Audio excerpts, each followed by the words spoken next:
Last time पे हम लोगों ने ये सिनेरियो के लिए कैपेसिटर का कैपेसिटेंस निकाला। ये सिनेरियो में क्या कैपेसिटर प्लेट्स के बीच में कुछ था? No. Means there was Nothing. Nothing, there was Nothing. अब ये नथिंग क्योंकि हमने कैपेसिटेंस निकाला when there was nothing between the plate of capacitor, तो can I represent that capacitance as C not? C not means capacitance of a capacitor when there is nothing between the plate of capacitor. Without dielectric आपने लिखा, क्या हमने ये heading भी डालते तो चलता? Capacitance of a capacitor when there is nothing between the plates of capacitor, when there is nothing between the plate of capacitor. बोलो ये ठीक है, समझ में आया? और ये C नॉट में हमको एक रिलेशन आया था, वो क्या था? A एप्सिलॉन नॉट अपॉन ये आया था। What is D? Is distance between two plates of capacitor. ये आपको मालूम होना चाहिए। बोलो क्लियर है? क्या क्लियर है? अच्छा, क्या हम लोगों को इसी सिनेरियो के लिए इलेक्ट्रिक फील्ड भी मिली थी? Yes. What was that electric field for a capacitor? मैं प्लेट्स के लिए नहीं पूछ रहा हूँ, हमने ये प्लेट की अलग निकाले थे, ये प्लेट की अलग निकाले थे, फिर पूरे कैपेसिटर के लिए क्या था? Sigma. Sigma by 2 Epsilon naught. तो is this the electric field between the capacitor? Yes. हाँ, ये टोटल इलेक्ट्रिक फील्ड है कैपेसिटर के बीच में when there is nothing Nothing. between the capacitor plates. So can I say this E as E? E? Very good. तो यहाँ से मुझे E नॉट का फॉर्मूला मिला था, वो क्या था? Sigma by 2 Silence. बोलो इतना क्लियर है? ये समझ में आया? Yes. इसमें किसी को कोई डाउट, कोई दिक्कत, कोई परेशानी? ये दो चीज हमने देखे थे लास्ट लेक्चर में फॉर अ कैपेसिटर, और ये हमको समझ में भी आया था कि हाँ। अच्छा, क्योंकि यहाँ पर एक इलेक्ट्रिक फील्ड है तो क्या यहाँ पे एक पोटेंशियल भी बनेगा? Yes. Because we know that E is equals to, क्या है रिलेशन E और V के बीच में? E इज इक्वल्स टू क्या है? बताओ, देख के बताओ। Very good, V upon D. तो जहां पर E है क्या वहां पर V भी होगा? Yes. तो क्या इन दोनों प्लेट्स के बीच में पोटेंशियल भी होगा? Yes. लेकिन ये पोटेंशियल कैपेसिटर के प्लेट के बीच में तब है जब इसके बीच में कुछ नहीं है। तो can I say this V as V? Not. तो इस वक्त में जो इसके बीच में पोटेंशियल होगा, can I write it as V naught? हाँ, ये साइन कन्वेंशन याद रहेंगे। समझ में आया? समझ में आया? क्लियर है? पक्का? कोई डाउट है इसमें किसी को? डाउट आने का सवाल ही नहीं, हमने तो ऑलरेडी कर चुके। खाली मैं आपको एक नोटेशंस बता रहा हूं ताकि ना क्लैरिटी रहे। जब हम आगे जब कैपेसिटेंस देखेंगे विद डाइलेक्ट्रिक, तो वहां कैपेसिटेंस को रिप्रेजेंट करना पड़ेगा एक और टर्म से। तो जब इसको भी C बोल देंगे, उसको भी C बोल देंगे, तो कंफ्यूजन नहीं क्रिएट होगा। तो इसलिए हम नोटेशंस अलग कर रहे हैं। बस नथिंग के लिए नॉट लगा दो तो याद भी रहेगा, नथिंग में आ ही रहा है नॉट। हाँ, समझ में आया? Formula for capacitance, formula for electric field of capacitor when there is nothing between the capacitor plate. इतना क्लियर है? समझ में आया? अच्छा, क्या कैपेसिटर एक ऐसा डिवाइस है जो क्या करके रखता है स्टोर अपने अंदर? Very good. और उसको सप्लाई करता है जब रिक्वायर्ड। तो कैपेसिटर अपने अंदर क्या स्टोर करके रखता है? Energy. क्या स्टोर करके रखता है? Energy. क्या स्टोर करके रखता है? Energy. ठीक है, तो अब उस एनर्जी को मुझे निकालना है, कितनी स्टोर कर रहा है। तो क्या करूंगा? उसके लिए मुझे क्या चाहिए? मुझे पता करना है कैपेसिटर ने कितनी एनर्जी अपने अंदर स्टोर करके रखा है। तो अगर मुझे इसको क्वांटिफाई करना है, इसकी कोई वैल्यू निकालना है, तो उसके लिए मुझे क्या चाहिए? यस, क्या चाहिए? क्या चाहिए? तो अब हम लोग क्या निकालेंगे? फिर इसका मैथमेटिकल रिलेशन देखेंगे, फॉर्मूला निकालेंगे कि वो फॉर्मूले से हमको ये पता चलेगा कि कोई कैपेसिटर अपने को दिया हुआ है, हमको अगर पता लगाना है इसके अंदर कितनी एनर्जी है, तो उस फॉर्मूले से हम पता लगा सकते हैं। ठीक है? क्लियर है? चलो आओ देखें। तो सबसे पहले मैं ले लेता हूं एक पैरेलल प्लेट कैपेसिटर। ठीक है, एक मैंने पैरेलल प्लेट कैपेसिटर ले लिया। हाँ, अब मैंने आपको बताया था कि इसको चार्ज करने के लिए क्या करना पड़ता है।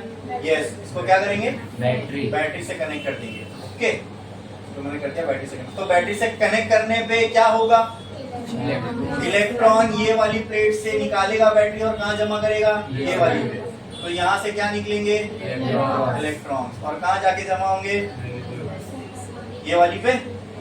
तो because of that this plate will become, जब यहाँ से इलेक्ट्रॉन निकल रहा है तो ये प्लेट क्या हो जाएगी, पॉजिटिव, और यहाँ जाके जमा हो रहा है तो ये क्या हो जाएगी, नेगेटिव। वेरी गुड, समझ में आया? ओके। तो कहना ऐसे हो गया टाइम। कहना ऐसे कि ये जो यहाँ से चार्ज निकल रहा है, छोटे छोटे अमाउंट में अगर निकल रहा है, तो कहना है से यहाँ से dq अमाउंट ऑफ चार्ज यहाँ से निकल रहा है और यहाँ जाके जमा हो रहा है। हाँ, बोल सकता हूँ, बोलो क्लियर है, बोल सकता हूँ पक्का? इसमें किसी को कोई डाउट है? इतना समझ में आया? ठीक है। अच्छा, ये बैटरी इस dq चार्ज पे क्या कर रही है? बैटरी इस चार्ज पे क्या कर रही है? बैटरी इस चार्ज पे क्या कर रही है? इलेक्ट्रॉन्स को तोड़ रही है और यहाँ से लेके जाके, तो वेरी गुड, क्या कर रही है? मतलब बैटरी इस चार्ज पे क्या कर रही है? वर्क कर रही है। आप ही थे अभी जो बाहर रुके थे। तो बैटरी इस पे क्या कर रही है? वर्क कर रही है। क्या कर रही है? ओके। और वर्क अगर हम किसी चार्ज पर करते हैं और वो चार्ज जाके कहीं एक जगह जमा हो जाता है, तो वही वर्क जो हमने चार्ज पे किया था वो किस में कन्वर्ट हो जाता है? विच पोटेंशियल एनर्जी ऑफ चार्ज, किसमें कन्वर्ट हो जाता है? और वही पोटेंशियल एनर्जी कहलाएगी कैपेसिटर की पोटेंशियल एनर्जी, क्योंकि वो सारे चार्ज किस पे जमा है? कैपेसिटर की प्लेट पे। बराबर, क्लियर है? तो उसी एनर्जी को कैपेसिटर की पोटेंशियल एनर्जी बोलेंगे हम लोग। बोलो कितना क्लियर है? इतना क्लियर है? अच्छा ठीक है। चलो मैं आपके सामने 3 सिनेरियो रखता हूँ, इसका हमको डेरिवेशन करना है, तो मैं पहले आपके सामने 3 सिनेरियो रखता हूँ, फिर उसमें से हम एक सिनेरियो उठाएंगे जो बहुत ही रैंडम होगा, ठीक है? और उस रैंडम सिनेरियो के लिए हम लोग फिर जो है डेरिवेशन करेंगे। हाँ, बोलो at time equal to 0, at time equal to 0,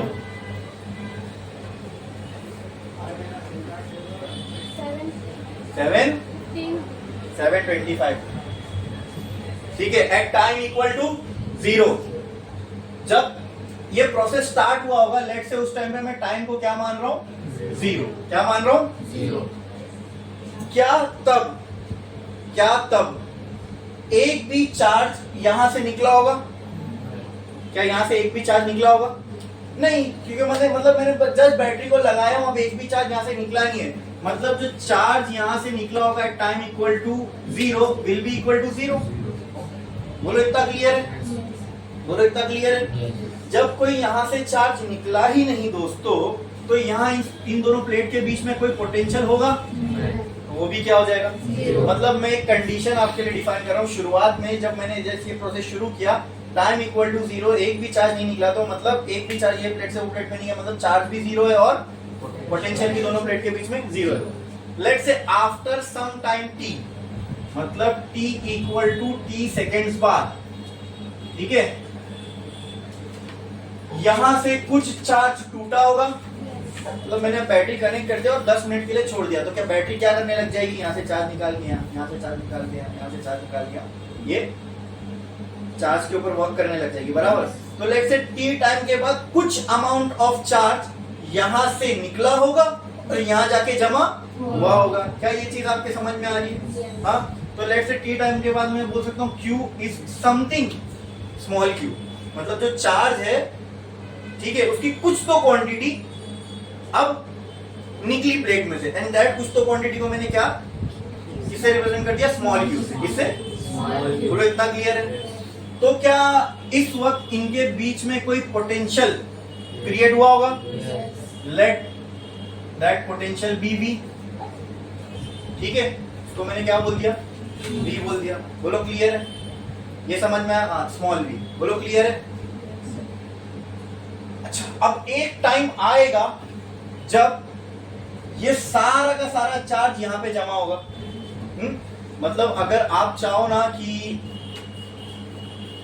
यहां से सारा का सारा चार्ज निकल के यहां पे चला जाए, तो ये पहले समझो कि यहाँ पे चार्ज कितना है? इनफाइनाइट है। एक प्लेट में कितना चार्ज होगा? Infinite amount of charge. वो सारा का सारा चार्ज वहां जाने के लिए कितना टाइम लगेगा?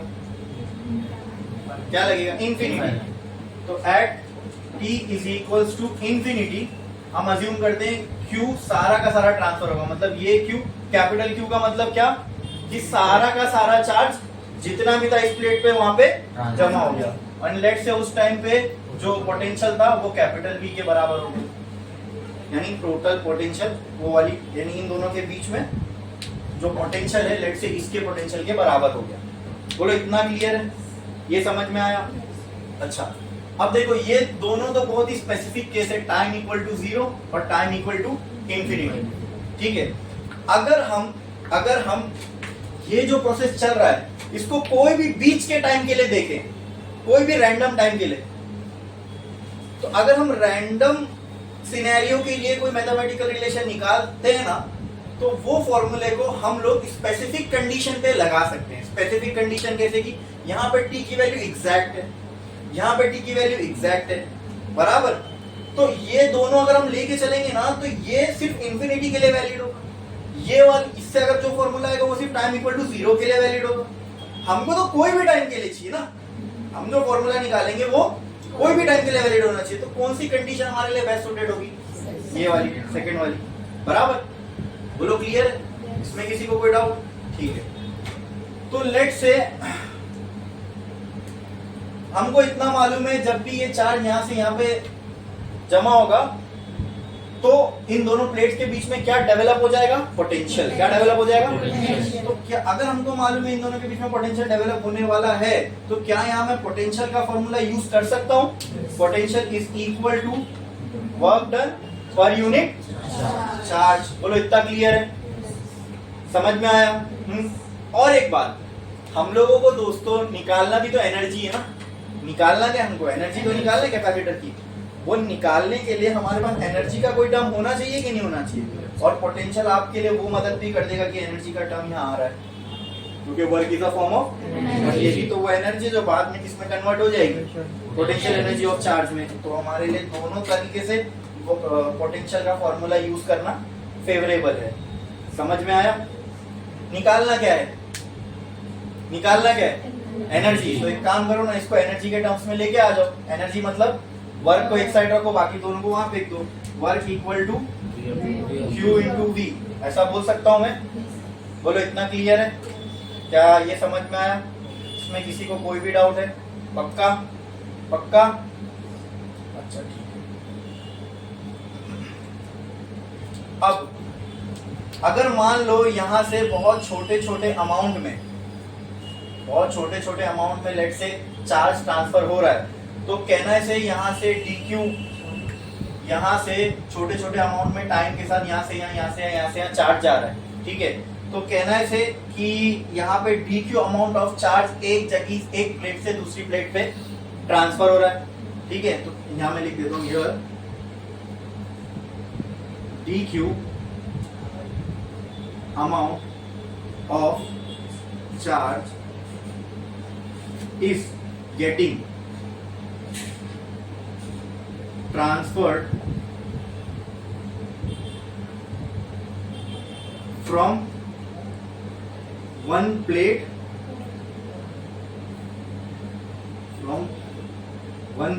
to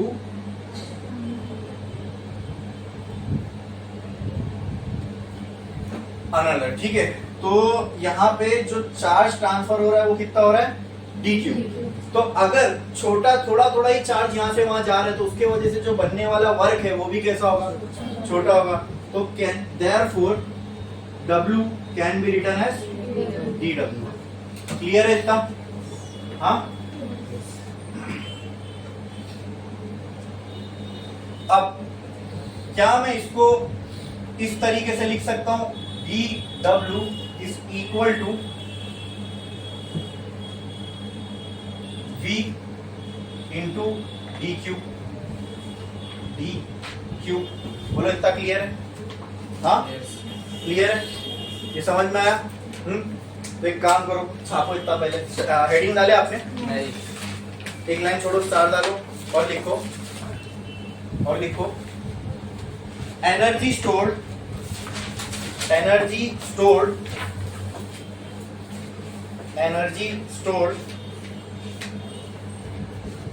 in parallel plate capacitor, energy stored in parallel plate capacitor. ठीक है, ठीक है। अच्छा, ये इतना आपको समझा? रुक जाते, थोड़ा पूरा कर ही लेता हूँ, उसके बाद एक साथ ही, अगर नहीं जगह रहेगी तो फिर मैं आपको बोलूँ। इतना समझ में आया? यस। अब यहाँ पे देखो, मुझे जो एनर्जी निकालनी है ये तो बहुत छोटी सी है, मुझे टोटल एनर्जी निकालनी है, तो इसके लिए क्या करना पड़ेगा? इंटीग्रेट करना पड़ेगा बोथ साइड, ठीक है। लेकिन उससे पहले, अच्छा चलो इंटीग्रेट कर देता हूँ मैं बोथ साइड, तो ये हो जाएगा integration dw is equal to integration v dq। अब इंटीग्रेशन किसके रेस्पेक्ट में हो रहा है यहाँ पे दोस्तों? dq के, किसके? dq के। तो आप मुझे बताओ यहाँ पे आपको किसका टर्म लगेगा? v को तो q के रेस्पेक्ट में इंटीग्रेट कर नहीं सकते, q को ही q के रेस्पेक्ट में इंटीग्रेट कर सकते, तो यहाँ पर किसका टर्म होना चाहिए? बोलो। अरे जिसके रेस्पेक्ट में आप इंटीग्रेट कर रहे हो, चार्ज। Very good. तो क्या मैं v को यूज करके या चार्ज का टर्म ला सकता हूँ? सोचो सोचो, क्या कोई ऐसा फॉर्मूला है जिसमें v q दोनों आता है? Very good. कौन सा है? कल देखे थे, q is equal to C V. हाँ, तो यहां से v क्या हो जाएगा? q बाय सी बराबर। अब हम किसके लिए देख रहे हैं वो समझो। अच्छा, ये अगर इसकी मुझे लिमिट अप्लाई करनी है तो वो भी देख लो यहाँ पे। अगर इसके लिए मुझे लिमिट अप्लाई करनी है तो इंटीग्रेशन 0 से लेके dq, ठीक है। इसकी जो इनिशियल लिमिट है वो, यानी इनिशियल यानी ये dq जो है, लिमिट जब आप लगाओगे जिसके रेस्पेक्ट में कर रहे हो उसी के लिमिट यहाँ पे लगेगी। इंटीग्रेशन हम किसके रेस्पेक्ट में कर रहे हैं? चार्ज के, तो लिमिट भी किसकी लगेगी? चार्ज। तो आप चेक करो चार्ज की मिनिमम लिमिट और मैक्सिमम लिमिट क्या है। तो चार्ज मिनिमम कितना था और मैक्सिमम कितना हो सकता है? Capital Q. तो क्या मैं लोअर लिमिट 0 और अपर लिमिट कैपिटल क्यू लिख सकता हूँ? और हम एट एनी रैंडम टाइम देख रहे हैं, एट एनी रैंडम टाइम, मतलब अगर मैं यहाँ पे कैपिटल क्यू लिख दूं तो ये तो टाइम इक्वल टू इंफिनिटी के लिए हो जाएगा, ठीक है। For time equal to t second, v किसके बराबर हो जाएगा? स्मॉल q बाय c के। इतना समझा? अगर मैं यहाँ पे कैपिटल Q लिख दूं तो वो तो टाइम इक्वल टू इंफिनिटी के लिए है, बराबर।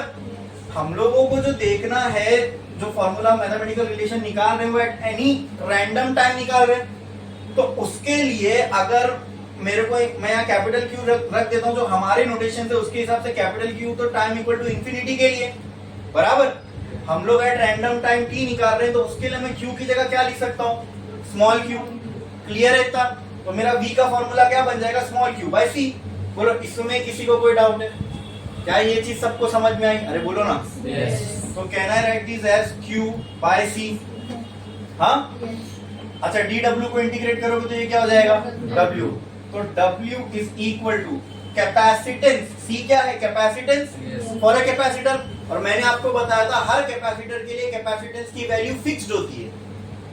आपने एक कैपेसिटर लाया दुकान से, उसकी कैपेसिटेंस की वैल्यू फिक्स होगी, उसकी कैपेसिटेंस की वैल्यू फिक्स होगी, मतलब it is a constant for a capacitor. तो कोई कांस्टेंट चीज है तो उसको इंटीग्रेशन के, तो ये हो जाएगा 1/c integration 0 to q q dq। अब q with respect to q का इंटीग्रेशन क्या होगा? बोलो। हाँ, अरे बताया था ना। हाँ, integration of x with respect to x ये होता है x raise to n+1 upon, मतलब इसके ऊपर 1 है तो यहाँ आ जाएगा 1+1, तो क्या हो जाएगा? 2 upon 1+1 2। Integration of y with respect to y क्या हो जाएगा? y by n+1। अब वो n/n/q डायरेक्ट बोलो ना। अगर यहाँ होता 3 तो क्या आता है यहाँ पे?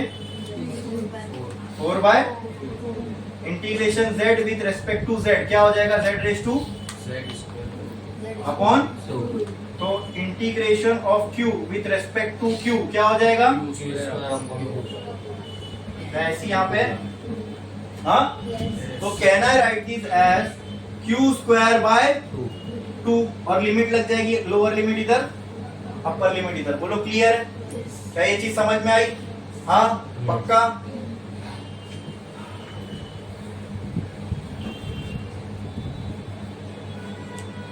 यहां करता हूं बच्चों, ठीक है। अब लिमिट कैसे अप्लाई करोगे? अपर लिमिट माइनस, तो W will be equal to 1/c। Upper limit क्या है? एक बार Q की जगह क्या आ जाएगा? कैपिटल Q, तो capital Q square by 2 minus lower limit क्या होगी? 0/2, तो ये टर्म तो पूरा, तो क्या W equal to Q square by 2c बचेगा? हाँ Yes. क्या ये जो वर्क के फॉर्म में एनर्जी मिली है चार्ज को, यही पोटेंशियल एनर्जी में कन्वर्ट हो जाएगी? तो बस इसी W को खाली आप नाम चेंज कर दो, क्या आ जाएगा? Capital U is equal to Q square बटे 2c। आ गई कैपेसिटर की एनर्जी। ये एनर्जी का ही तो टर्म है ना भाई, एनर्जी के लिए तो फॉर्मूला चाहिए था, हम लोगों को मिल गया। देखो वो एनर्जी के टर्म में चार्ज भी आ रहा है, ठीक है। अच्छा आ गया हम लोगों को फॉर्मूला, अब बस ये निकालना था, एनर्जी का रिलेशन मिल गया हमको, एनर्जी का रिलेशन। अब इसमें चार्ज की वैल्यू, कैपेसिटेंस की वैल्यू पुट करो, एक कैपेसिटर के पास कितनी एनर्जी है तुमको मिल जाएगी। बोलो इसमें किसी को कोई डाउट है? अब खाली इसको हम लोग इस रिलेशन में फॉर्मूला पुट करके इस रिलेशन को थोड़ा सा चेंज कर सकते हैं। वो कैसे? देखो हमको मालूम है Q बराबर होता है CV के, बराबर? तो इस फॉर्मूले में पुट कर दो, U is equal to Q की जगह क्या आ जाएगा?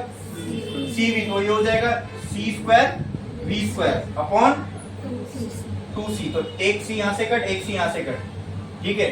तो यहाँ मैं बोल सकता हूँ U इज इक्वल टू ये बचेगा C V स्क्वायर बाय, तो क्या मैं इसको ऐसा लिख सकता हूँ? U is equal to 1/2 CV square. Yes. ये एक रिलेशन आ गया। और दूसरा रिलेशन हम इसको ऐसा भी लिख सकते हैं, अगर ये Q is equal to CV है तो क्या मैं इसको ऐसा लिख सकता हूँ? C is equal to Q by V। Yes. बोलो हाँ, ये इक्वेशन में पुट कर दो, U is equal to Q square upon 2 into C की जगह क्या आ जाएगा? Q upon V। यहाँ से एक Q कैंसिल, यहाँ से एक Q कैंसिल, ये V जाएगा ऊपर। तो कहना है से U is equal to Q into V by 2। बोलो इतना क्लियर है? मेजरली ये फॉर्मूला बहुत यूज होता है कैपेसिटेंस के लिए, एनर्जी के लिए, एनर्जी ऑफ कैपेसिटर के लिए ये फॉर्मूला ज्यादातर यूज होता है, ठीक है। समझ में आया? बोलो इसमें किसी को कोई डाउट है? रिलेशन हमको आ चुका था, बस हमने उसी रिलेशन में फॉर्मूला पुट करके उसके टर्मिनोलॉजीज को थोड़ा सा चेंज किया। ये चार्ज के टर्म्स में था, हाँ देखो ये चार्ज और कैपेसिटेंस के टर्म्स में आ गया एनर्जी का फॉर्मूला, ये पोटेंशियल और कैपेसिटेंस के टर्म्स में आ गया एनर्जी का फॉर्मूला, ये चार्ज और पोटेंशियल के टर्म्स में आ गया एनर्जी का फॉर्मूला। है एनर्जी का ही फॉर्मूला, बस टर्म्स चेंज हो गए। और वो भी कुछ डिफिकल्ट रॉकेट साइंस नहीं, उसके अंदर हमने एक फॉर्मूले को दूसरे फॉर्मूले में पुट किया, एक तीसरा फॉर्मूला आ गया। समझे? क्लियर है? क्या इसमें किसी को कुछ भी डाउट है? बोलो, अरे बोलो, सबको अच्छे से समझ में आया?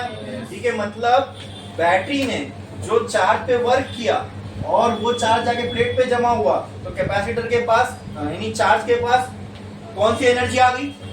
बोलो, पोटेंशियल एनर्जी आ गई। वो चार्ज किस पे जमा है? कैपेसिटर प्लेट पे। मतलब अब क्या मैं बोल सकता हूँ, यही एनर्जी कैपेसिटर की एनर्जी हो गई। हाँ, तो उसी एनर्जी को कितनी अगर वो निकालना है तो उसके लिए मैथमेटिकल रिलेशन चाहिए, लो अपने को मैथमेटिकल रिलेशन आ गया। समझ में आया? सो ये जो एनर्जी है इसको बोली जाती है it is the energy of a parallel plate capacitor, ठीक है। और एक बात मैं आपको बोलता हूँ, क्योंकि कैपेसिटर प्लेट्स के बीच में इलेक्ट्रिक फील्ड होती है, तो हम इस एनर्जी को इलेक्ट्रिक फील्ड की एनर्जी भी बोलते हैं। समझे? इसी एनर्जी को हम energy stored in electric field भी बोलते हैं। क्योंकि मैं इसलिए आपको इसलिए बता रहा हूं, एग्जाम में आपको यही क्वेश्चन डेरिवेशन यही करना रहेगा, लेकिन क्वेश्चन ऐसा ट्विस्ट करके आ सकता है, find the energy stored in electric field. अभी हमने क्या हेडिंग लगाई? और वहां क्वेश्चन में आ जाएगा कैपेसिटर के अंदर, मतलब यही कैपेसिटर के बीच में जो एनर्जी स्टोर है वो निकालो। यही तो निकाले ना हमने कैपेसिटर की एनर्जी।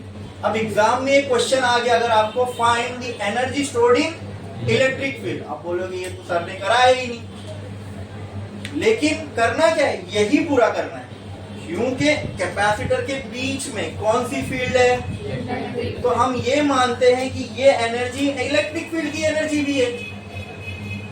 आई बात समझ में? हाँ, that is why this energy is also called as energy stored in electric field. तो जहां आपने ये हेडिंग डाला है उसके जस्ट एक लाइन नीचे बीच में आओ और ऐसा लिखो ओ आर और सर्कल मारो। और एक हेडिंग जो है इसकी वो लिख दो, energy stored in electric field, energy stored in electric field. एक चीज और यहां से आपको बता देता हूं तो आप उसको अच्छे से रिलेट कर पाओगे जब हम वो पढ़ेंगे। जैसे यहाँ कैपेसिटर डिवाइस है, उसके अंदर कौन सी फील्ड बन रही है, इलेक्ट्रिक फील्ड। ऐसी ही जब मैग्नेटिक इफेक्ट पढ़ोगे ना, वहां पे एक डिवाइस आएगा इंडक्टर। यहाँ एक कैपेसिटर है, वहां पे एक डिवाइस पढ़ोगे इंडक्टर। तो उस जैसे इसके अंदर एक फील्ड बनती है उसको बोलते हैं इलेक्ट्रिक फील्ड, उसके अंदर एक फील्ड बनेगी उसको बोलेंगे मैग्नेटिक फील्ड। क्या बोलेंगे?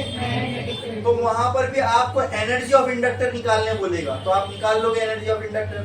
साथ ही में उसी एनर्जी का एक और नाम भी पड़ता है, जैसे यहाँ पे कैपेसिटर की एनर्जी भी बोलते हैं और इलेक्ट्रिक फील्ड की एनर्जी भी वही है।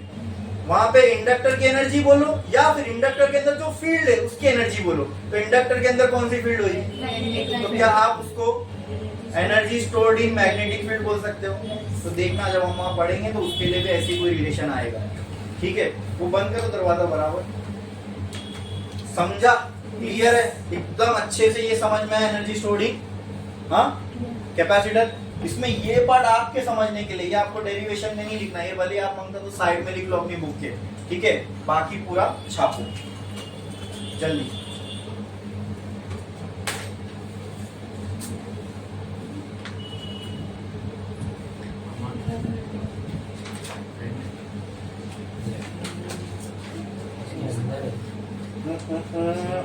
फटाफट, जल्दी जल्दी, फास्ट फास्ट।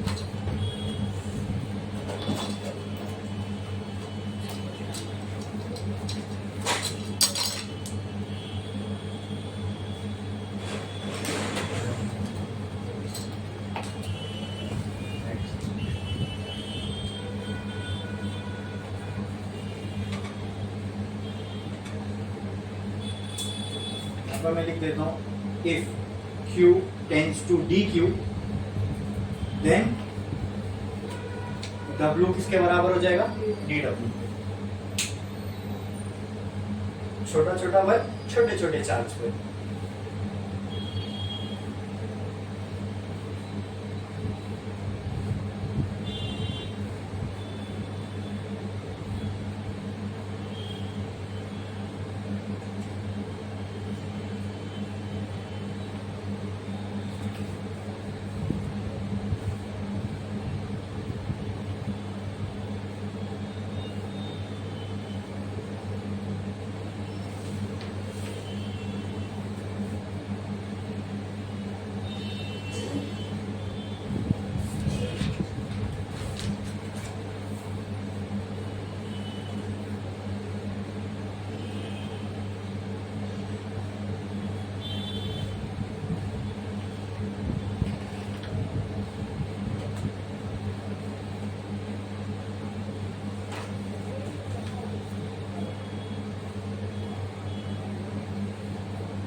हो गया लिख के?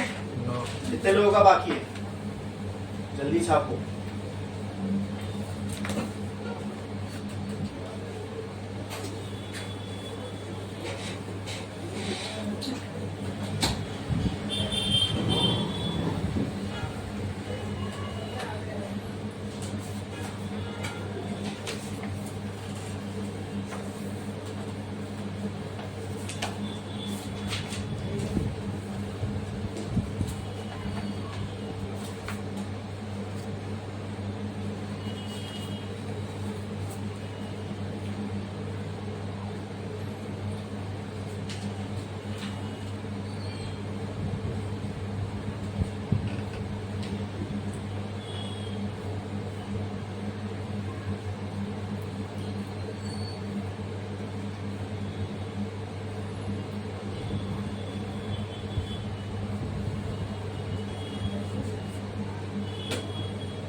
हो गया लिखे? जिनका हो गया वो एक लाइन छोड़ो, स्टार डालो और लिखो combination of capacitors, combination of capacitors, combination of capacitors. ऐसी एक मिलता जुलता टॉपिक आपने 10th में पढ़े होंगे या 11th में भी पढ़े होंगे, कॉम्बिनेशन ऑफ रेजिस्टर्स। रेजिस्टर्स के कितने कॉम्बिनेशन होते थे पता है? हाँ, एक होता था रेजिस्टर्स इन सीरीज, एक होता था रेजिस्टेंस इन पैरेलल। तो उसी तरह ये एक और डिवाइस है, जैसे रेजिस्टर एक डिवाइस था, इसी कैपेसिटर एक डिवाइस है, इसके भी कॉम्बिनेशन हो सकते हैं। तो सेम दो कॉम्बिनेशन हमको कैपेसिटर के लिए भी देखना है, capacitor in series then capacitor in. तो वहां पे आपने देखा था सीरीज कॉम्बिनेशन के लिए इक्विवेलेंट रेजिस्टेंस का फॉर्मूला आता था, उसी तरह यहाँ पे इक्विवेलेंट कैपेसिटेंस का आएगा। समझे? हाँ, समझे कि नहीं समझे? अगर आपको याद होगा तो आर एस बराबर होता था R1 plus R2 plus R3 के, RP बराबर होता था 1/R1 plus 1/R2 plus 1/R3। इसको हम इक्विवेलेंट रेजिस्टेंस इन पैरेलल बोलते थे, इसको इक्विवेलेंट रेजिस्टेंस इन सीरीज बोलते थे। समझ में आया? हाँ, उसी तरह अब हम लोगों को ऐसी मैथमेटिकल रिलेशन निकालना है, किसके लिए? For combination of capacitor. तो लिखो, इधर लिखा आपने कॉम्बिनेशन ऑफ कैपेसिटर, इसमें पहले एक लाइन छोड़ो और स्टार डालो और लिखो कॉम्बिनेशन। पहला कॉम्बिनेशन हम देख रहे हैं, combination of capacitor in series, combination of capacitor in series, combination of capacitor in series. तो पहले सीरीज कॉम्बिनेशन देखेंगे हम लोग। ओके, तो सीरीज कॉम्बिनेशन कैसा दिखता है? ऐसा, ये मान लो ये एक कैपेसिटर, ये दूसरा कैपेसिटर और ये तीसरा कैपेसिटर। ठीक है, ये क्या हो गया? Series combination. ठीक है, इनको मैंने लिया और एक बैटरी से कनेक्ट कर दिया। Let the potential of a battery be V। अगर बैटरी का पोटेंशियल V है, इसका मतलब इसका पॉजिटिव वाला साइड V पे होगा और नेगेटिव वाला साइड 0 पे होगा, तभी तो इसका पोटेंशियल डिफरेंस भी आएगा, V माइनस 0 भी आएगा। क्लियर है? क्लियर है? ठीक है, 3 कैपेसिटर लगाया मैंने। लेट दिस फर्स्ट कैपेसिटर भी, इसका कैपेसिटेंस को मैं मान लेता हूँ C1, इसका जो कैपेसिटेंस है इसको, और इसका जो कैपेसिटेंस है C3। बोलो, इतना क्लियर है? हाँ, ये कौन सा कॉम्बिनेशन पढ़ रहे हैं अभी हम लोग? सीरीज वाला। कौन सा? सीरीज वाला। कितने कैपेसिटर लिया मैंने? 3। ठीक है, अब इसमें मेरे को एक चीज आप बताना, आप कैसे पहचान सकते हो कि कोई कॉम्बिनेशन सीरीज में है या पैरेलल में? वो बताओगे मुझे? देख के, सिंपल देख के ना। ठीक है, चलो ये सवाल मैं और थोड़ा डिले करके आपसे पूछता हूँ तो और अच्छे से समझ में आएगा। ठीक है, अगर यहाँ पे पोटेंशियल V है तो यहाँ पे पोटेंशियल कितना होगा? ये सब बहुत बहुत बेसिक चीज है बहुत सिंपल, लेकिन ये सब मालूम नहीं होने की वजह से ना करंट इलेक्ट्रिसिटी के अच्छे प्रॉब्लम बच्चे नहीं कर पाते। ये एकदम बेसिक नॉलेज है। तो एक थंब रूल बताता हूँ, थंब रूल याद रखना। अब ये थंब रूल ना आप कैपेसिटर, इंडक्टर, रेजिस्टर सब पे अप्लाई कर सकते हो। एंट्रेंस में तो सभी आता है ना, सब पे अप्लाई कर सकते हो। और अभी आप लोग को तो नहीं है, वरना देखो मैं आपको कैपेसिटर के ही है ना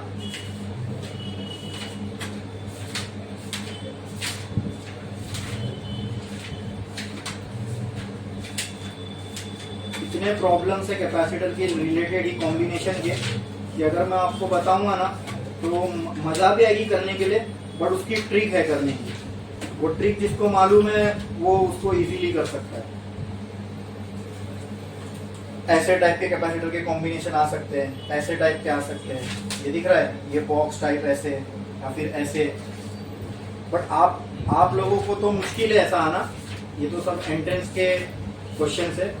बट मैं जो अभी आपको ये थंब रूल बताने जा रहा हूँ ना, ये आप किसी पे भी अप्लाई करो, रेजिस्टर पे, इंडक्टर पे, कैपेसिटर पे, ये सब पे काम करेगा। समझ में आ रही मेरी बात क्या बोल रहा हूँ?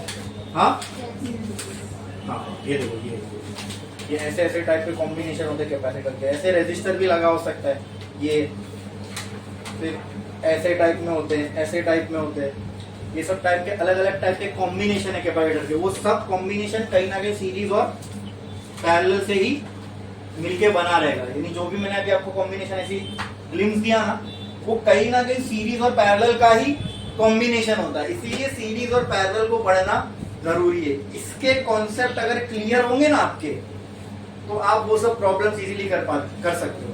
अब कंसेप्ट इसमें क्या है, इसमें ना छोटे छोटे थंब रूल है, वो मालूम होना चाहिए।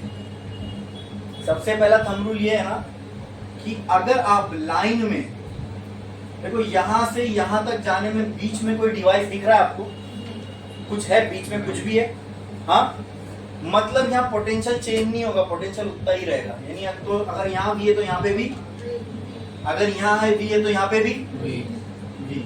अब यहाँ से यहाँ जाना है मुझे, या मान लो यहाँ से यहाँ जाना है, यहाँ। और एक चीज समझ लो, यहाँ जीरो है तो यहाँ भी, यहाँ जीरो है तो यहाँ भी। क्यों सेम है? क्योंकि यहाँ बीच में कुछ है ही नहीं जहाँ पोटेंशियल का ड्रॉप हो, जहाँ पोटेंशियल का। अब पोटेंशियल का ड्रॉप होता है तब जब बीच में, लाइन के बीच में कोई कंपोनेंट आ जाए, ठीक है, कोई, जैसे कि यहां भी है, यहां से जब इधर आओगे तो क्या ये पोटेंशियल V ही रहेगा?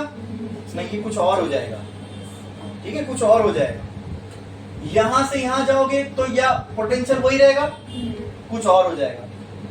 यहां से यहां आने पे पोटेंशियल ड्रॉप होगा, जैसी कोई चीज बीच में आती है पोटेंशियल हो जाता है ड्रॉप। फिर आगे जाओगे तो पोटेंशियल और ड्रॉप होगा, फिर आगे जाओगे तो पोटेंशियल और ड्रॉप होगा। क्या ये बात सेंस भी बना रही है कि यहाँ से यहाँ आने पे पोटेंशियल ड्रॉप भी होना चाहिए? क्योंकि यहाँ पे क्या है, जीरो, तो यहाँ से यहाँ आने पे पूरा पोटेंशियल क्या हो जाएगा, जीरो। अच्छा, ड्रॉप हो गया जीरो। तो इससे अपने को ये समझ में आ रहा है कि इन दोनों के बीच में पोटेंशियल डिफरेंस V और जीरो तो नहीं होगा। मतलब यहाँ पे पोटेंशियल का डिफरेंस C1 के अक्रॉस जो दो पोटेंशियल का डिफरेंस होगा वो अलग होगा। कहना है V1, हाँ, मान लो यहाँ V था, यहाँ गिर के V1 हो गया, यहाँ V1 था, यहाँ गिर के V2 हो गया। समझे? समझे? कुछ भी हो सकता है, वो खाली मैंने रैंडम नाम दिया, लेकिन इतना तो पक्का हो गया कि इस कैपेसिटर के अक्रॉस में पोटेंशियल V और जीरो तो नहीं है। यहाँ V होगा, यहाँ कुछ भी हो सकता है, तो कुछ भी के लिए मैंने नाम दे दिया इन दोनों के प्लेट के बीच में V1। तो उसी तरह इसके बीच में V2, इसके बीच में V3। तो इतना पक्का हो गया हम लोगों को दोस्तों कि यहाँ पे जो पोटेंशियल होगा तीनों कैपेसिटर के अक्रॉस वो सेम। यही सीरीज को पहचानने की क्राइटेरिया है। हमारी नजर में सीरीज को पहचानने की क्राइटेरिया क्या है मालूम? रेजिस्टर से समझाता हूं। ऐसा दिखा मतलब सीरीज, और ऐसा दिखा मतलब पैरेलल। समझ में आया? ठीक है, तो अब मैं आपके सामने एक सिंपल सा एग्जांपल रखता हूं, इसका मुझे आंसर बताना, ठीक है?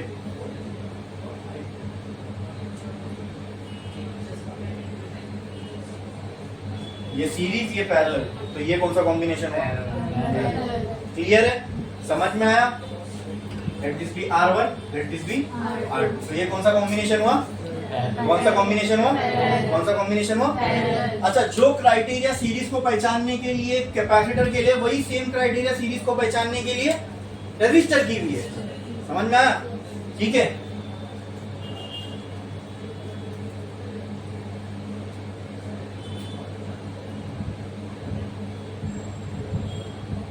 इसको मैंने यहाँ पे बैटरी से कनेक्ट कर दिया, इसको मैंने यहाँ पे बैटरी से कनेक्ट कर दिया। बोलो क्लियर है? हाँ, मैंने क्या कहा आपसे, सीरीज है या पैरेलल, इसको पहचानने की क्राइटेरिया क्या है? क्या है?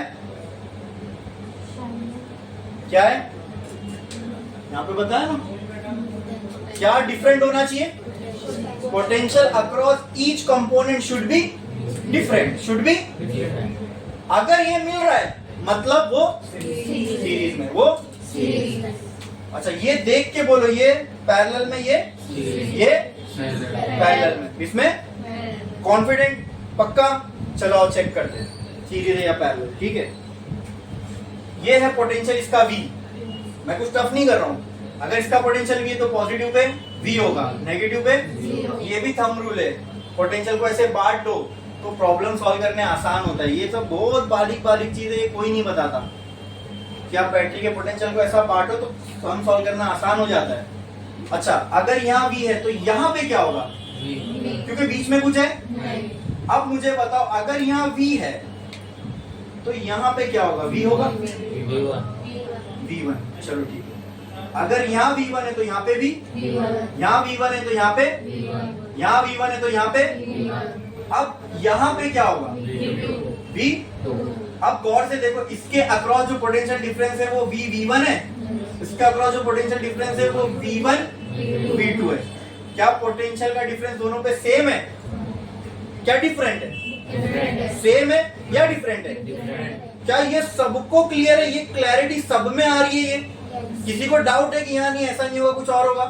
क्या ये क्लैरिटी यहाँ पे सबको मिल रही है कि इसका और इसका पोटेंशियल अलग अलग है? हाँ, तो अभी तो हमने डिस्कस किए सीरीज की क्राइटेरिया क्या होती है, पोटेंशियल, Different. और आपने इसको क्या कहा? नहीं नहीं, आपने ये कौन सी अरेंजमेंट बताई कॉम्बिनेशन की? मैं जानता हूँ, क्यों? क्योंकि मेरा जो तजुर्बा है, मैंने अब तक जितना भी पढ़ा है ना, मेरे को बच्चों की मेंटेलिटी मालूम है क्या होती है। वो देख के डिसाइड करते हैं सीरीज है क्या पैरेलल, और जानबूझ के मैंने एक क्वेश्चन को ऐसा ही बनाया था कि आपको भी वही लगे। अच्छा, एग्जाम में भी तो ऐसे ही कुछ देगा ना आपको, ताकि आप गलती करो। अब ये गलती आप कहाँ करते? तो यहाँ होगी तो अच्छी बात है ना, यहाँ कर ली अच्छी बात है ना। तो ये सब बारीक बारीक बहुत छोटी छोटी चीजें दोस्तों, जिसपे किसी का ध्यान नहीं होता। बच्चों का तो दिमाग में आने का सवाल ही पैदा नहीं होता। टीचर्स की रिस्पॉन्सिबिलिटी है छोटी छोटी चीजों को बताना। हाँ, अभी आप खुद अपने एक्सपीरियंस से बताओ, अभी आपने जो देखा, मैंने जब आपके सामने अरेंजमेंट बने तो देख के तो कोई भी बोल देगा ये पैरेलल है, लेकिन ऐसी क्वेश्चन आएंगे एग्जाम में और वहां गलत कर, लग तो रहा है सही कर रहे हो लेकिन गलत करके आओगे। मैंने क्या, अभी मैं आपको प्रॉपर कंसेप्ट बता रहा हूँ, याद नहीं करवा रहा हूँ, कंसेप्ट समझो, कंसेप्ट। जब इसलिए 10th में सीरीज पैरेलल बहुत अच्छे समझ में आता है, क्योंकि वहां क्वेश्चन आते भी उतने इजी थे। वो ऐसा पैरेलल रहेगा तो पैरेलल ही होगा, और लाइन से दिया तो सीरीज ही होगा। लेकिन अब आप 12th में आ गए हो, अब आपके लिए वो ट्रिक हो जाएगी। क्वेश्चन ऐसा दे देगा ना, तो उसको भी मालूम है। आप जिसने नहीं पढ़ा होगा, देखो ये फर्क होता है मेरे लेक्चर, मतलब ये सिंपल सी, अगर आने और नहीं आने से। अब जो यहाँ लेक्चर में बैठा है, हाँ, उसको तो ये कंसेप्ट क्लियर हो गया। जो यहाँ नहीं है उसको पता नहीं हो भी पाएगा या नहीं हो पाएगा। मेरे को मालूम है ना, यहाँ बच्चों से गलती होगी तो ये तो मैं क्लियर करूंगा ही। और यही मैं बोला ना, अगर ये थंब रूल्स आप कोई भी एक डिवाइस के लिए पढ़ लो, समझ लो, यही तीनों पे एप्लीकेबल है, तो इससे अच्छी बात और क्या हो सकती है। अच्छा, वो चैप्टर भी हमको करंट इलेक्ट्रिसिटी, उसमें रेजिस्टर भी पढ़ना है, फिर आगे आएगा इंडक्टर, उसमें भी इसकी एक ऐसी कॉम्बिनेशन पढ़ना है, और थंब रूल यही होंगे वहां पे भी। सीरीज पैरेलल पहचानने के लिए यही चीज है। तो कोई चीज सीरीज में है, उसको पहचानने की क्राइटेरिया क्या है कि सबके अक्रॉस में जो पोटेंशियल होगा वो डिफरेंट होगा। अब इसको तो आपने बोल दिए कि सर ये क्या है, एकदम कॉन्फिडेंटली सर पैरेलल में, लेकिन जब उन्हें चेक किए तो ये पैरेलल में निकला नहीं। ये अब यही 10th में होता तो कैसा होता, देखो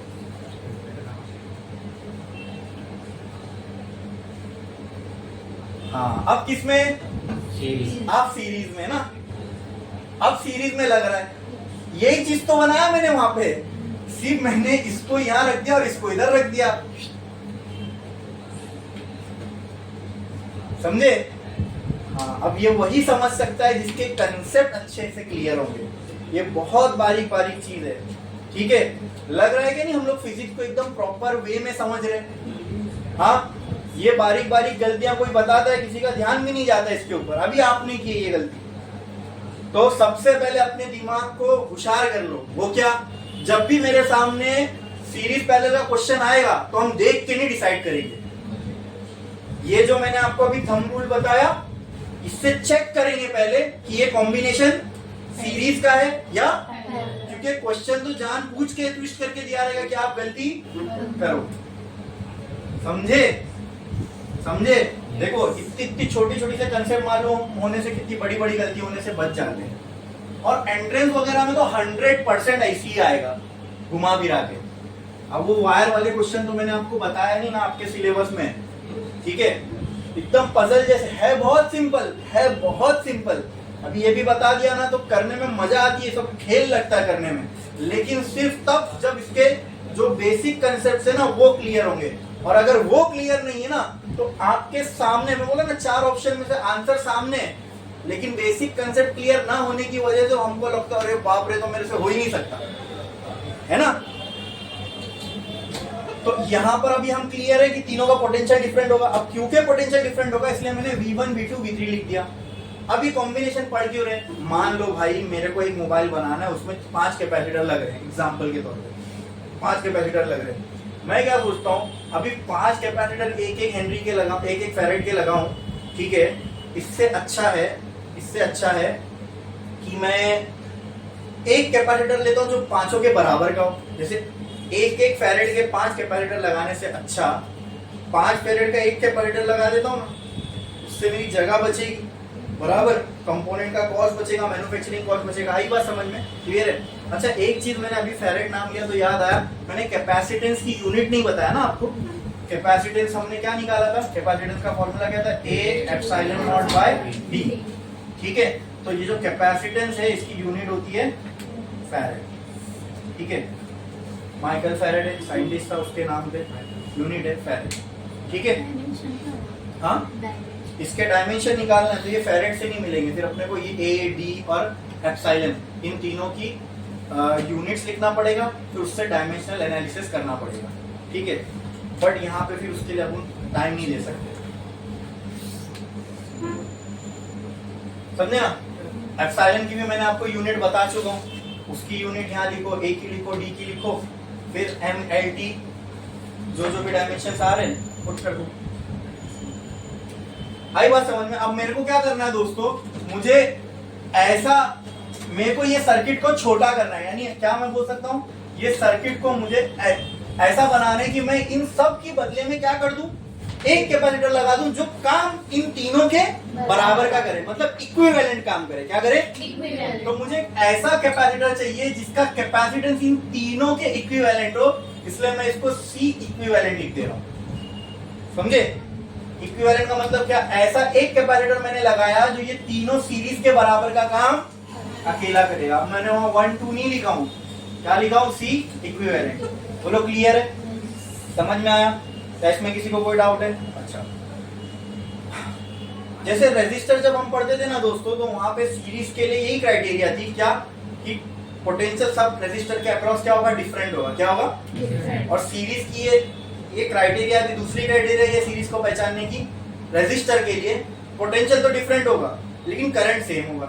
अब इसलिए मैंने पोटेंशियल वाली क्राइटेरिया इसलिए बोला कि पोटेंशियल दोनों में तुमको दिखेगा, यहाँ करंट नहीं फ्लो होता, कैपेसिटर में से करंट नहीं फ्लो होगा, ठीक है। यहाँ पे चार्ज डेवलप होता है, क्या होता है, ये प्लेट पे पॉजिटिव चार्ज होगा, ये प्लेट पे नेगेटिव चार्ज होगा, बराबर। यहाँ पे पॉजिटिव, यहाँ पे नेगेटिव, यहाँ पे जैसे रेजिस्टर, सीरीज रेजिस्टर कॉम्बिनेशन के लिए क्या होता है, पोटेंशियल हर रेजिस्टर के अक्रॉस डिफरेंट होगा तो करंट सेम होगा।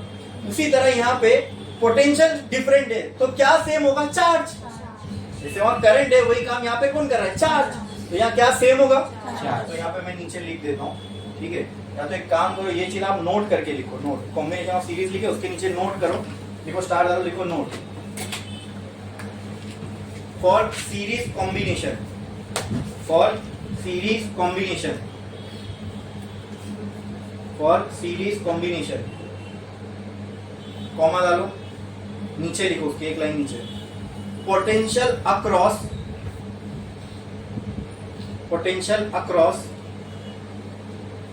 each capacitor will be different.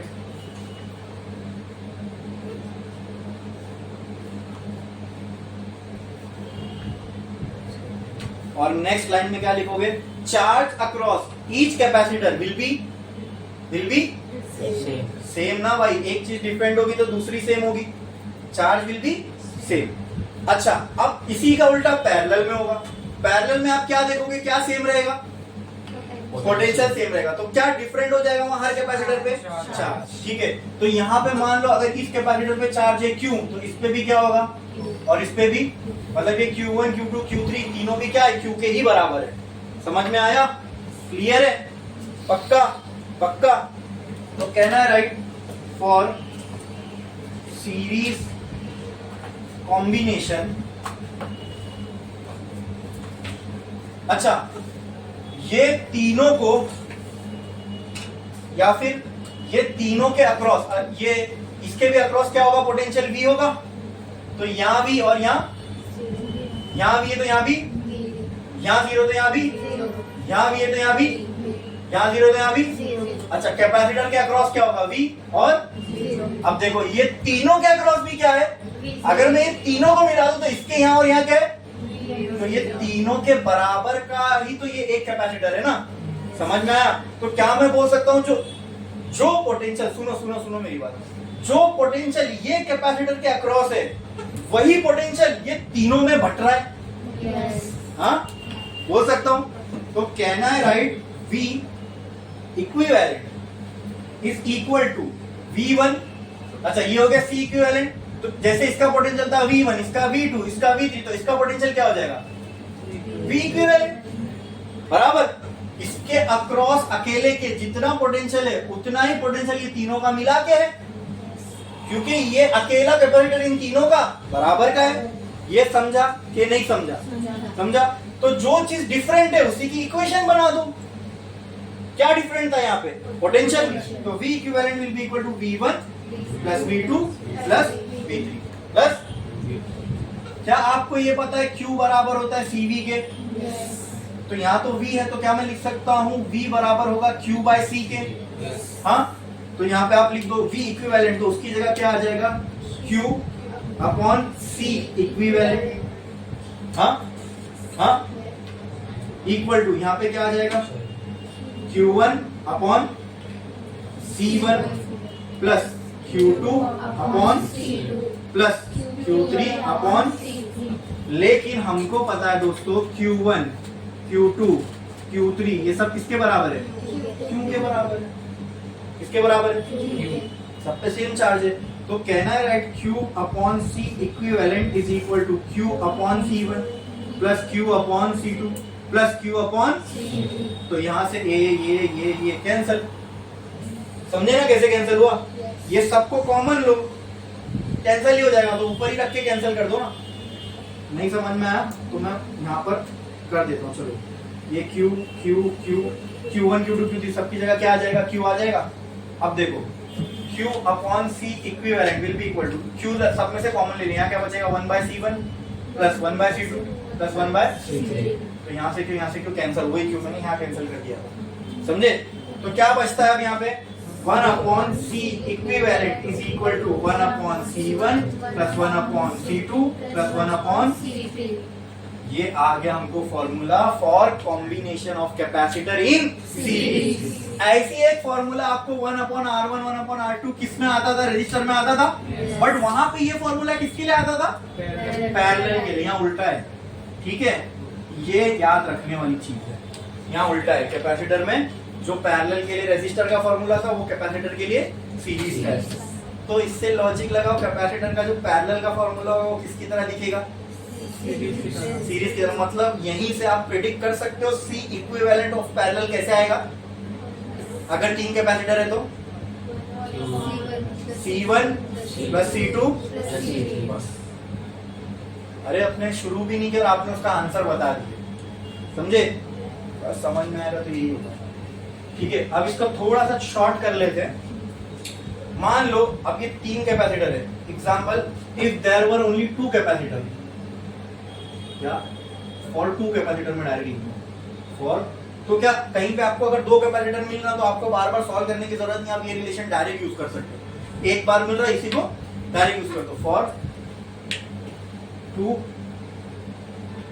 Capacitors, अगर 2 कैपेसिटर है तो क्या हो जाएगा? 1 upon C equivalent equal to 1 upon C1 plus 1 upon. तो 1 अपॉन C इक्विवेलेंट को मैं ऐसा लिख सकता हूँ, C2 इधर C1 इधर, तो C2 plus C1 upon C1 into. तो ये इक्वेशन को मैं ऐसे भी लिख सकता हूँ, C इक्विवेलेंट को ऊपर ले लो तो ये भी उल्टा हो जाएगा, C1 into C2 upon C2 plus C1 को C1 प्लस C2 लिख दो, चलेगा। ये हो गया इसका मैथमेटिकल रिलेशन। इजी हो गया ना बार बार। अब अगर कहीं दो कैपेसिटर आपको दिखता है ना तो ये ऐसा पूरा सॉल्व करने की जरूरत नहीं, डायरेक्ट ये इक्वेशन यूज कर लो इक्विवेलेंट की। अच्छा, इसमें एक और शॉर्टकट बताता हूं। अगर मान लो दो कैपेसिटर है और दोनों का कैपेसिटेंस सेम है, यहां तो हमने कैपेसिटेंस अलग मान के चले ना, हाँ, और two capacitor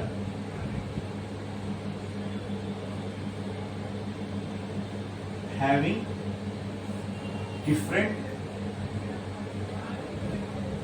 different capacitance,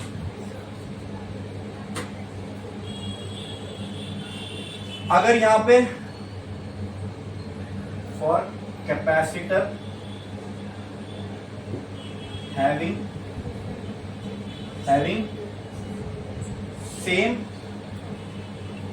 capacitance, आगे ही लगा देना, तो क्या हो जाएगा C1 बराबर C2 बराबर C हो जाएगा।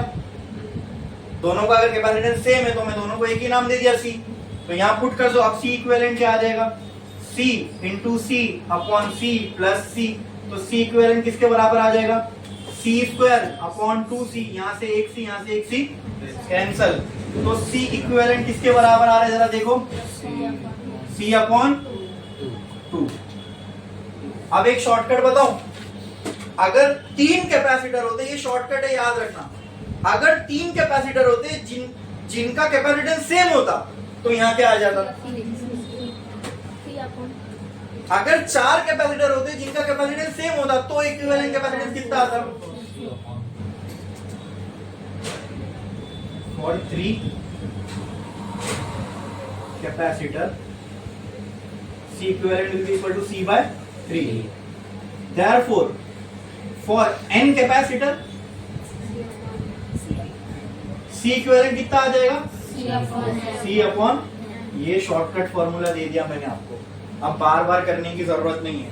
कहीं पे आपको 10 कैपेसिटर मिल गया, एग्जांपल 10 कैपेसिटर मिले आपको, हाँ, और सबका कैपेसिटेंस सेम है,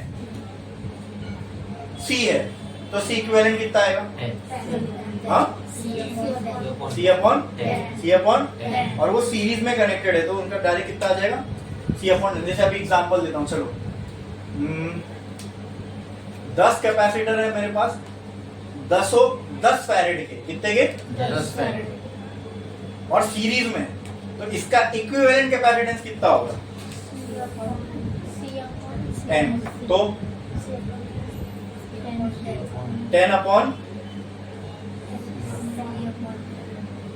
अपॉन ऊपर आएगा कैपेसिटेंस जो सबका सेम है कितना 10, नीचे जितने नंबर ऑफ कैपेसिटर है कितने, तो 10 अपॉन 10 कितना है 1। तो मतलब इतनी बड़ी प्रॉब्लम आपने मुंह जबानी सॉल्व कर ली, पेन उठाने की भी जरूरत नहीं पड़ी, ठीक है। 10 कैपेसिटर है, जितना कैपेसिटेंस है वो ऊपर और जितना है नीचे, ठीक है। अब मान लो आपके पास 4 कैपेसिटर है, ठीक है, और हर एक का जो कैपेसिटेंस है लेट्स से 8 है, तो और सीरीज में तो उसका इक्विवेलेंट कैपेसिटेंस कितना आएगा, तो कितना आएगा 2 आएगा, समझ में आया।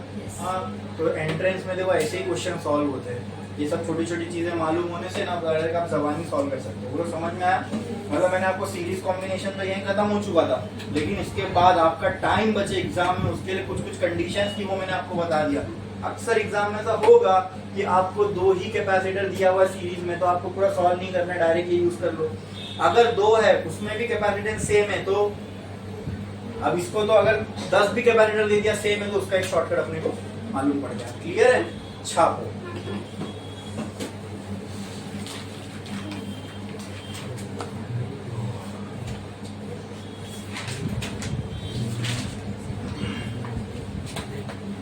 देखो जल्दी जल्दी। उसके बाद अब बारी आएगी पैरेलल वाले की, उसके लिए सब आंसर साफ दे करो जल्दी।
हो गया लिख के?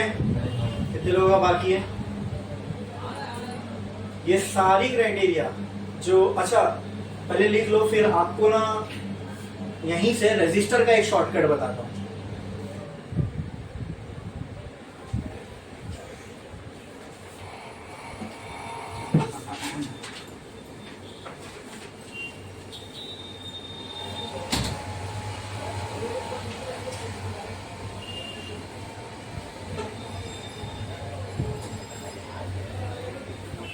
ये दोनों डायग्राम बनाना, ये वाला भी और जो मैंने बाजू में बनाया था वो भी। तो सेल्फ स्टडी के टाइम पे समझ में आएगा कि भाई हाँ ये तीनों के बदले में ये एक कनेक्ट कर लें।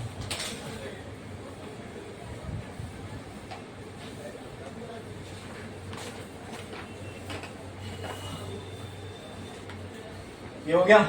Yes.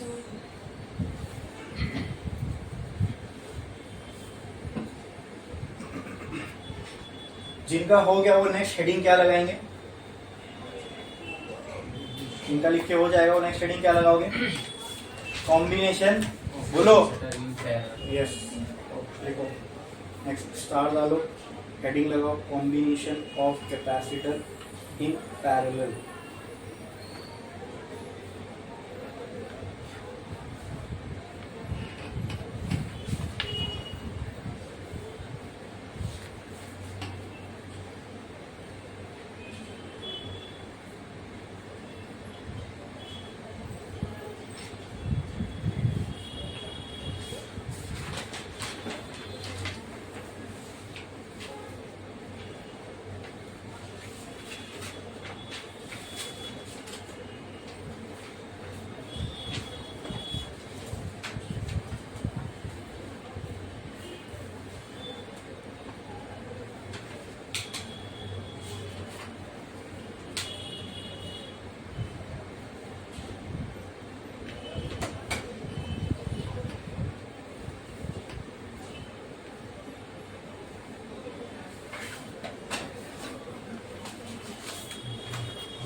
हो गया लिख के?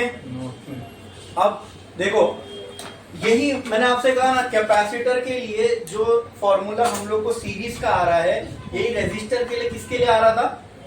पैरेलल कॉम्बिनेशन के लिए। तो रेजिस्टर के अगर आपको ऐसा क्वेश्चन आया कि जिसमें 10 रेजिस्टर है, 10 की वैल्यू सेम है, तो क्या ये शॉर्टकट आप रेजिस्टर के लिए अप्लाई नहीं कर सकते? बिल्कुल कर सकते हो ना, यही सेम आप रेजिस्टर के लिए अप्लाई कर सकते हो। इसलिए मैंने कहा देख के मत डिसाइड करना सीरीज कॉम्बिनेशन है या पैरेलल, जो क्राइटेरिया है वो अप्लाई करके देखो। सीरीज कॉम्बिनेशन के लिए चाहे रेजिस्टर हो चाहे कैपेसिटर हो, सीरीज कॉम्बिनेशन के लिए चाहे रेजिस्टर हो चाहे कैपेसिटर हो, क्या डिफरेंट होता है? Potential will be different. Potential क्या होगा? डिफरेंट होगा। समझ में आया? क्लियर है? नेक्स्ट क्या हेडिंग लगाए? Combination of capacitor in capacitor in parallel. Okay, चलो इसके लिए देखते हैं। अगर वहां पे पोटेंशियल डिफरेंट था तो यहाँ पोटेंशियल सेम होना चाहिए। तो आओ देखते हैं कैसे होगा वो। ये एक कैपेसिटर, ये दूसरा कैपेसिटर, ये तीसरा कैपेसिटर, ठीक है?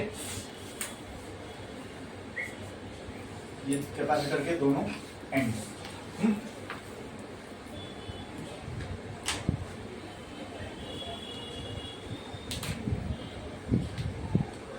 अब मैंने क्या किया, यहाँ से कनेक्शन लिया, यहाँ से कनेक्शन लिया।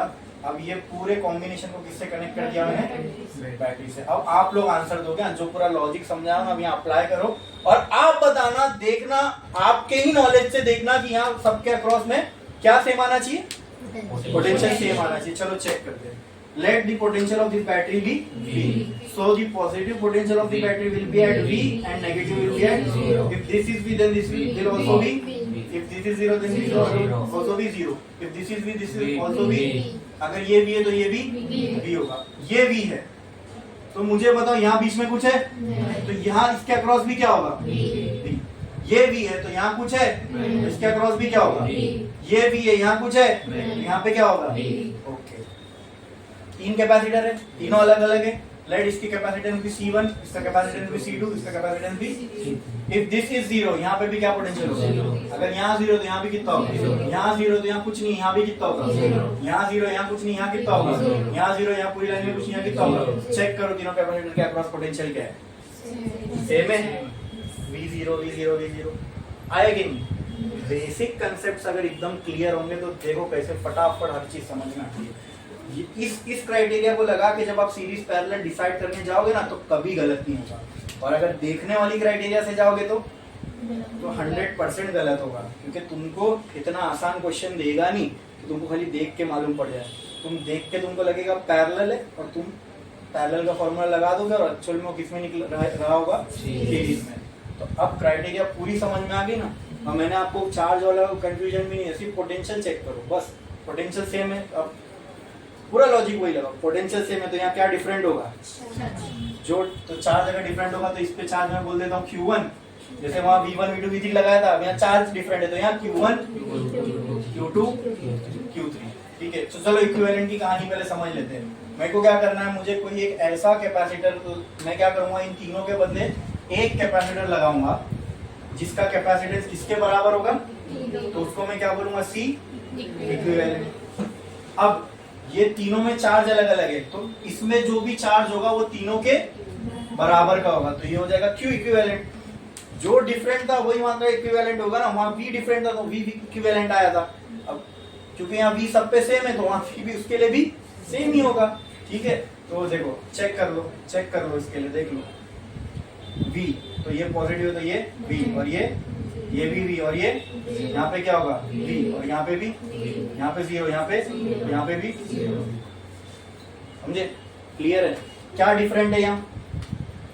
चार्ज डिफरेंट होने वाला है, तो इक्वेशन किसकी बनाओगे? जो डिफरेंट है।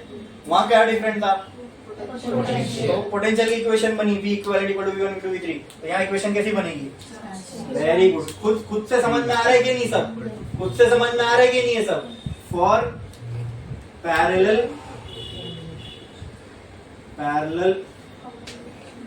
combination of capacitor, Q equivalent will be equal to Q1 plus Q2 plus। अब वही इक्वेशन लगा दो, Q की तो इक्वेशन अपने को मालूम है, Q बराबर होता है CV के, तो अब इसको और कुछ करने की जरूरत नहीं क्योंकि Q के टर्म्स में पुट करना है, तो ये हो जाएगा C इक्विवेलेंट। अच्छा, यहाँ पे एक और चीज, यहाँ पे जिसके अक्रॉस पोटेंशियल होगा ये V होगा, देखो ना, V minus 0 V minus 0 V minus 0, तो मतलब यहाँ पे मैं लिख सकता हूँ C into V is equal to C1 V1 plus C2 plus C3। तो यहाँ अपने को मालूम है V1 equal to V2 equal to V3, तीनों किसके बराबर है? V के। तो यहाँ पे कैसा हो जाएगा?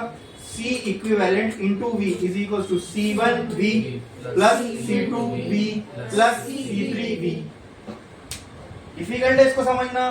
एकदम आसानी से समझ में आ रहा है कि नहीं? खुद आपका माइंड आपको अगले स्टेप पे लेके जा रहा है कि नहीं? ये तभी होता है जब अच्छे से समझ में आए। ठीक है, चलो तीनों में से V कॉमन ले लो, तो C equivalent into V is equal to V common, तो अंदर क्या बचेगा? यहाँ से भी, तो C equivalent will be equal to C1 plus C2 plus. क्या ये प्रेडिक्ट किए थे आपने? क्या यही आया?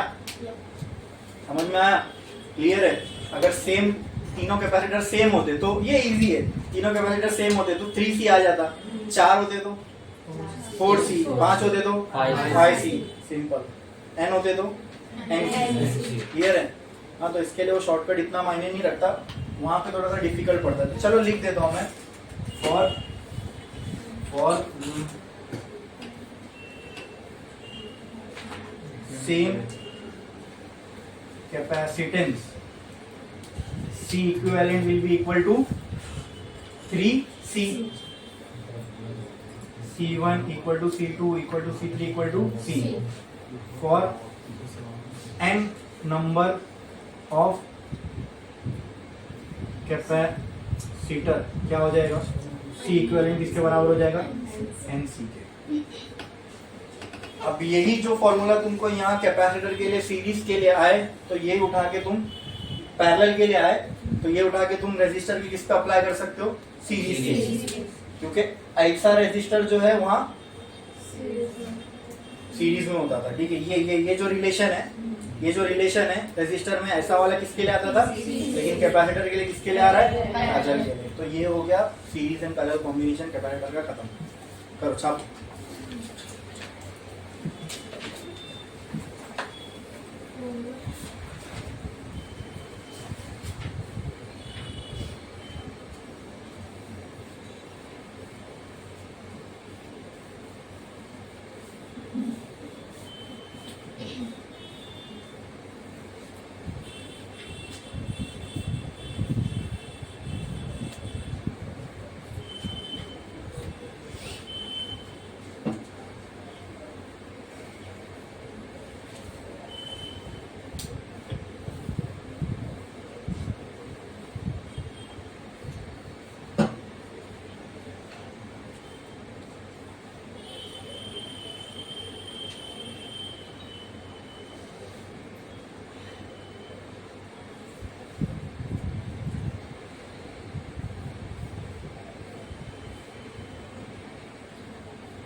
ये थंब रूल याद रहेगा ना, जब लाइन में कुछ ना हो तो वहां पोटेंशियल का ड्रॉप नहीं होता, जैसे ही कुछ आ गया तो उसके बाद पोटेंशियल सेम नहीं रहता, पोटेंशियल का ड्रॉप हो जाता है, पोटेंशियल कम हो जाता है, पोटेंशियल गिर जाता है।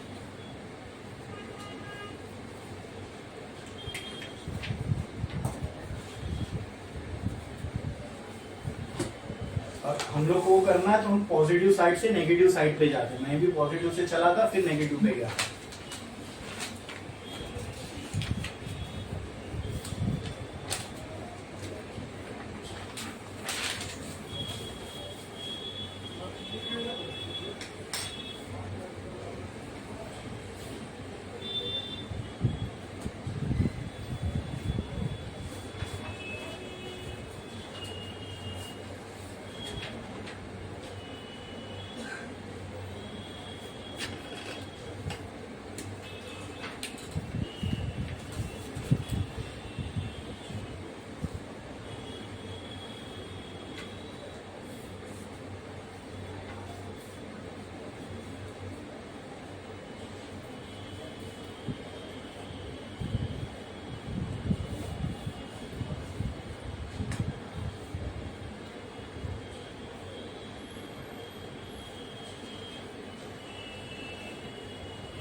हो गया?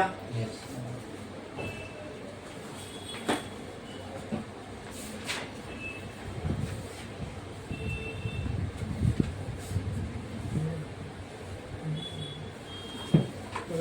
तो यहाँ पे अपना सीरीज और पैरेलल कॉम्बिनेशन ऑफ कैपेसिटर होता है कंप्लीट। ठीक है, यही कंसेप्ट अभी अपने को आगे देखना। जब डाइलेक्ट्रिक पढ़ेंगे ना, तो अब तो हमने कैपेसिटर देखा था बिना nothing, without anything between the plates. आगे जाके हमको डाइलेक्ट्रिक भी देखना है, और ऐसा भी कैपेसिटर देखेंगे जिसमें कैपेसिटर डाइलेक्ट्रिक के साथ होगा और सीरीज और पैरेलल में भी होगा। डरने की कोई बात नहीं, एकदम हम स्टेप बाय स्टेप जा रहे हैं ना, तो वहां पहुंचते तुम वो भी एकदम हल्के में करने लगोगे। ठीक है, तो नेक्स्ट अपने को देखना है सबसे पहले तो फिर डाइलेक्ट्रिक का, पहले डाइलेक्ट्रिक लगाने के बाद कैपेसिटर में क्या चेंजेस आते हैं पहले वो देखना पड़ेगा। तो क्या लगता है आपको कि डाइलेक्ट्रिक अगर हम लोग डालेंगे तो कैपेसिटेंस में चेंज आएगा? आएगा। अगर आएगा तो कितना, वो चेंज को अगर क्वांटिफाई करना है तो उसके लिए क्या करना पड़ेगा, वो चेंज कितना हुआ वो निकालना है तो क्या करना पड़ेगा, फॉर्मूला निकालना पड़ेगा for capacitance of a capacitor with dielectric. ठीक है, तो हम लोग देखेंगे लेकिन छोटे से ब्रेक के बाद।